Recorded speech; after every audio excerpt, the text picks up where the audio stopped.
God has a personal plan just for you. One of the primary justifications I have seen for this is Jeremiah chapter 29, verse 11. For I know the plans I have for you, declares the Lord. Plans to prosper you and not to harm you. Plans to give you hope and a future. This points to a significant problem with how Christians can completely take Scripture out of context. In this instance, you see an example of how Christians will take God's words directed to the prophets, or God's words addressed to the Israelites through a prophet, and will turn them into a prompt to the individual Christian today. The passage from Jeremiah was originally addressed to the Israelites, held in captivity in Babylon.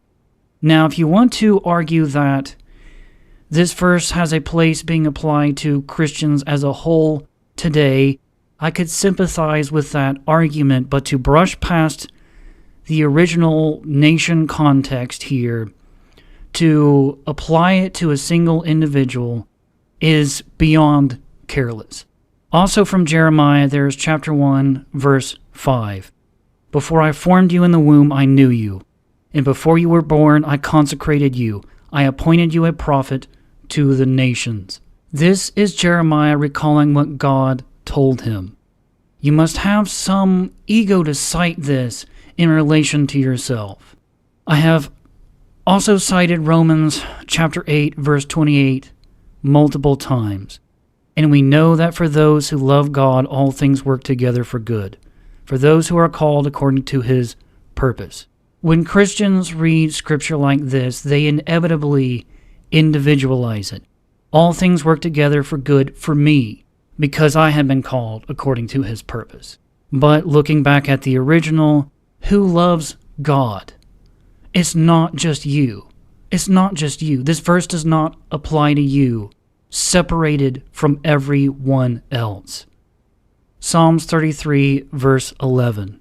The plans of the Lord stand firm forever, the purpose of his heart through all generations. And here is the problem. This idea that God has a personal plan just for you, it pulls people away from the reality that each of us are supposed to be a part of a much greater plan. That doesn't mean that you're not an individual with your own needs and your own capabilities, but it does mean that you are called for something that our hyper-materialistic, atomizing culture cannot ever possibly recognize.